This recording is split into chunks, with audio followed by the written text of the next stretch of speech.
Topic po natin, 12 bad habits sa paliligo na karamihan ng kababayan natin ginagawa. So, baka ginagawa nyo itong 12 bad habits, mas maganda siguro iwas or at least aware tayo. Baka hindi nyo alam nakasasama to. Tingnan natin kung ilan dito ang ginagawa nyo. Number 1, sobrang tagal maligo or mag-shower. Actually, ang payo ng mga dermatologists, yung oras or minuto na talagang nakababad ka sa tubig, nagsha-shower ka, ideally between 5 minutes to 10 minutes lang daw. Sabi mga 8 minutes lang. Hindi ko sinasabi hindi kayo magkuskus, di ba? Kung gusto niyo magkuskus, baka trabaho nyo, maduming lugar, o mekaniko kayo, pwede naman kayo magsabon, di ba? Magsabon kayo nung parts na importante, kilikili, paa, di ba? Pero yung shower na nakababad ka sa tubig, ideally, mga 8 minutes lang. Kasi pag mas matagal, gawin mo 15 minutes, 20 minutes, unang-una, sayang ang tubig. Pangalawa, magdadry ang balat mo. Okay? Masyadong matagal, nagdadry yung balat, mangangati, pati mamaya magka-crack na yung skin, masisira yung balat natin. Hindi rin maganda, kukulubot na at pwede magkaroon ng bacterial infection. So, not too long din ang shower. Number 2 bad habit, mali ang sabon. Okay, may kilala ako. Wala siyang pang shampoo, 'di ba? Tayo ng bata tayo, 'di ba? Yung sabon ginagamit natin sa buhok. Mali po, 'di ba? Ang sabon para sa katawan, sa buhok shampoo. Yung iba, yung sabon na yun ang ginagamit sa buhok, hindi po bagay, hindi po tama yung pH. Mali yun. Yung iba naman, yung sabon, baka sabon panlaba. Alam ko yung iba gusto sabon panlaba, ginagamit sa katawan o sa muka, mali din yun. Wrong soap yun. Masyado matapang yun, panglaba lang yun, hindi pang muka. Baka magasgas yung mukha mo, maglabas yung pula-pula. So, iwas sa maling sabon. Yung sabon na masyado maraming perfume, yung masyado mababango. Diba? Masyado mababangong sabon, nakaka-irritate din eh. Kaya kung may problema kayo, maraming mga breakout sa mukha, kung masyadong mabango, may perfume, ay baka very strong scent, baka hindi rin maganda. Kung may sensitive skin ka o may allergy ka. Number 3, pagdating sa antibacterial soap. Diba? Sikat na sikat yung mga antibacterial soap. Actually, may lugar yung antibacterial soap, pero para sa akin, depende. Actually, sa akin, gumamit ako ng antibacterial soap dati. Nung nagkaroon ako ng mga pula-pula meron ako dito sa hita ko ng mga pula-pula. Actually, ano yun, parang folliculitis eh. Diba? Parang may konting infection yun. Parang maliliit na pimple. Tapos nung gumamit ako ng antibacterial soap, I think for 2 months, 3 months, maganda na wala. Pero ang problema lang sa antibacterial soap, hindi rin pwede masyado matagal kasi may pag-aaral, baka mapatay mo lahat ng mga bakterya sa katawan. Kasi kailangan may konting bakterya din, may good bacteria eh. Pag lagi ka nag-antibacterial soap, ang paniniwala, baka matanggal lahat ng bakterya, yung good bacteria matanggal, tapos yung bad bacteria dadami. Pwede pa maging resistant sa antibiotic. Kasi may antibiotic yun eh.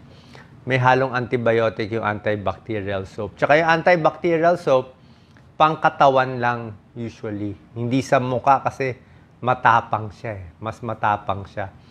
So, antibacterial soap, depende sa kondisyon, kung may infection ka ba. Pero pag sensitive skin, baka hindi pwede. Kung may eczema, baka ma-irritate ang balat mo. Okay? Ayoko magbanggit ng brand pero ako kasi ang ginagamit ko yung face ko kasi dry siya. Paano ko ba explain? Wala tayo na-advertise kasi ang binibili ko naman iba-iba eh. Minsan Tender Care, minsan Ivory, minsan Dove, halo-halo, iba-iba. Ivory, gusto ko sana siya walang amoy, Kaya lang nakaka-dry. Kaya pag ivory na gamit ko sa mukha dito, nagda-dry ako dito masyado. Ang pinaka-oily na nakikita ko yung Dove. Maraming Dove na oily. Parang very oily siya. Kaya yung Dove lang ginagamit ko sa mukha kasi lagi ako nagda-dry. Pag umiedad, mas dry tayo. Tandaan niyo, mas matanda, mas dry. Mas bata, mas oily ka. Kaya bata nga, mas malakas yung body odor. Mas matanda, less body odor na eh. So, yun lang po yung mga ano natin. Okay, wala tayong na-advertise. Piliin nyo na lang yung babagay sa inyo. Number 4, bad habits. Baka ginagawa nyo yung sobrang hilod. Like yung nanay ko, nung nabubuhay siya, hilod. Alam niyo yung mga matatanda, mahilig sa hilod. Ngayon, kung meron ka, like ito, meron ako dito, di ba? Dito sa siko natin, may maitim, di ba? Kasi lagi tayo nakaganyan eh. Nakapatong dito, di ba? Pag ibang tao, lalo na pag mga matatanda, nakakita sila ng maitim na ganito, ang gagawin nila, kukuha sila ng hilod, kukuha sila ng bato o lufa, lalo nila kukuskusin. Bawal na bawal yun. Magagalit ng dermatologist. Okay? Kasi bawal ang mga K. Basta meron ka ng pangingitim, meron ka ng pangangapal, bawal ang K. Ano ang K? Bawal kuskusin, bawal kutkutin, bawal kamutin, kalkalin, lahat ng K bawal gawin. Kasi pag ganyan irritated siya, lalo mong kukuskusin, lalo siya mangingitim.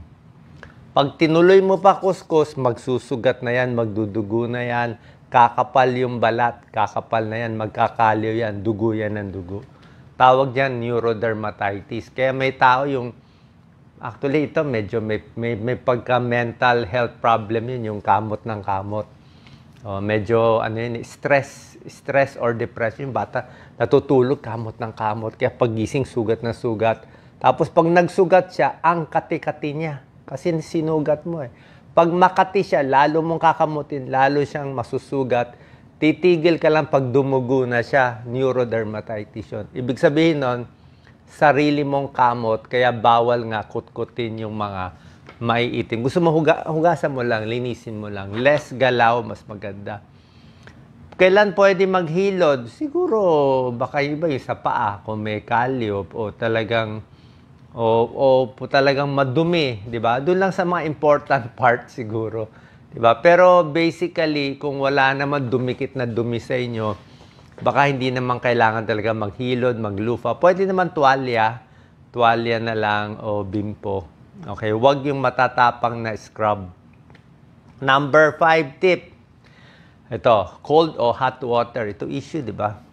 Ngayon, sa number 5, hindi maganda yung sobrang init, di ba? Pag sobrang init yung tubig mo, mapapasok ka, madadry ka talaga, mamumula ka. Sobrang lamig, hindi rin maganda. Kasi, actually, ito may hindi naman controversy, may kanya-kanya to. Pag gusto mo cold water, may benefits, may pro and con ng cold water. Ang cold water, kung bata ka pa, okay. Cold water, pampagising, sa umaga, cold water, papasok ka. Mga atleta, after mga workout ng mga young athletes, cold water, kaya nila yan. Kung may mga sugat-sugat ka, nangangati, maganda cold water. Pero, kung matanda ka na, yung cold water, medyo matindi sa immune system mo. Parang, hindi ka ready. Kasi gusto ng katawan mo, 37 degrees. Tapos, malamig, manginginig ka eh. Bata, okay lang manginig. Diba? More metabolism. Sabi nga nila, nakakapayat yung maliligo ng malamig kasi manginginig ka. Pero kung matanda na, mahina na, may sakit ka pa, yung cold water, baka hindi mo nakakayanin. Mas maganda na yung lukewarm, maligamgam na tubig, tamang-tamang init. Okay, so dapat sakto lang yung init. Tapos, mga 5 to 10 minutes lang. Ngayon, pag mainit na ang ligo mo, kung matatapos ka na, natanggal mo na lahat ng sabon, sa buhok, sa baro, sa katawan, pwede mo naman ilamig yung dulo. Yung sa dulo na sa ending, medyo cold, pwede rin. Parang panglinis lang. Pwede yon. Number 6, na bawal gawin. Ito, kasalanan natin to lahat. Huwag masyadong magsasabon sa mga parte na hindi na dapat sinasabon. Ano yung mga parte hindi sinasabon na dapat? Yung mga private parts to. Okay? Sa babae, sa maselan parte, sa puwerta, kahit sa lalaki, sa maselan parte. Hindi mo kailangan, kasi very sensitive ang skin ng lalaki, babae doon sa private part. Masyadong manipis. Tapos, ang sabon mo, ang tapang-tapang, kukuskusin mo, hindi po pwede. Lalo ma-irritate yung puwerta sa babae o sa lalaki. Yung private part din ng lalaki, pwede mamula, ma-irritate, baka lalo nga magkaroon ng discharge. Sa babae nga, nagkakos ng bacterial vaginosis pag masyado mo actually, tubig lang eh. Kung gusto mo konting sabon, dapat malabnaw na malabnaw. Okay? Ang magandang sinasabon itong parts. Anong parte ba ng katawan yung maamoy talaga? Yung kilikili, maamoy. Diba? Iba kasi yung sweat glands ng kilikili. Yung kilikili talaga, iba yung lumalabas na amoy. Yung pwede mo sabunin. Singit, sa singit, sa balat, pwede rin. Sa paa, nangangamoy din yung paa natin, sa daliri ng paa, yun ang mga sinasabon na parts. Actually, sa leeg, di naman gano'n dapat nangangamoy. More kilikili, singit pa, yun talaga maamoy na parts. Number 7, ito, pagdating sa shampoo, meron, ito, pagkakamali ko. Yung ibang tipid-tipid mag-shampoo, di ba? Di ba? Pag sobra tipid, bali wala eh. Pag magsha-shampoo naman, hindi pwede sobrang konti, pero ako minsan, sobra daming shampoo. Di ba? Minsan, pagbuhos mo, napaparami. So, pag sobrang daming shampoo, hindi rin maganda. Okay? Ma-over ka sa shampoo. May strip mo yung natural oil ng hair, magdadry ang buhok mo pag sinobrahan mo sa shampoo. Sakto lang. Tapos, bago ka maglagay ng shampoo, ituturo ng dermatologist, dapat basang-basang-basa ang buhok mo. Totally basang-basa. Okay? Pati katawan mo pala, bago ka magsabon sa katawan, basang-basa bago mo. Hindi ka pwede yung tuyo ka pa, tapos magsasabon ka. O tuyo yung buhok, isa-shampoo mo, hindi pwede. Dapat basang-basa para mag-lather siya. Okay? Common sense naman. Tapos yung shampoo, tama lang. Tapos, number 8, ito, secret natin para hindi malagas yung buhok. Pag nagkukuskus ng ulo, pwedeng ganun-ganun lang, dampi-dampi lang. Okay? Bawal yung ginaganon. Di ba, pag bata tayo, gusto natin ginaganon. O minsan sa mga hairdresser o sa mga, di ba, pag nag-shampoo sila, kinukuskus. Pag kinuskus yan, tingnan nyo, lagas lahat ng buhok. Malalagas. Ang buhok natin, kailan humihina ang buhok? Pagbasa ang buhok, mahina ang buhok. So, pagbasa ang buhok, kinuskus mo pa, tanggal yan. Bukod sa basa ang buhok, tumatanda tayo. Pag tayo, edad 50, 40, 50, 60, ano mangyayari sa buhok natin? Manipis. Dati, ang buhok ko, pag nahulog, ang kapal eh. Kapal ng buhok ko dati. Parang ang laki ng strands. Pero pag tumatanda ka, tingnan mo yung buhok mo, ba't ang nipis na? So, pag tumatanda, ang buhok numinipis, ang buhok mas mahina, ang kapit na sa anit natin, mas mabilis malagas. So, pag shampoo, huwag masyadong kuskus. Diba? Ganun-ganun lang, konti lang. Okay? Tapos, pag idadry mo, tapos kailangan tuyo-tuyo, diba? So, tubig lang. Minsan nga, hindi ko nga ginagawan direct eh. May mga shower na sobrang lakas. Yung sobrang lakas, ang sakit sa balat, pati sa buhok, hindi rin maganda. Tapos, pag tinutuyo na yung buhok, huwag din yung ginaganon. Dampi-dampi lang. Dampi-dampi. Ganun-ganun lang. Dampi-dampi. Para hindi malagas ang buhok. Isa pang tip, dagdag ko pa sa inyo. Diba? Number 8 yun. Don't scrub to, yung mga ibang babae, may tinatali sa buhok. Diba yung tinatali? Huwag sobrang sikip. Yung pagkaligo, nilalagyan nila ng towel dito. Pag sobrang sikip, hindi rin maganda. Napupul yung buhok. Malalagas din yung buhok.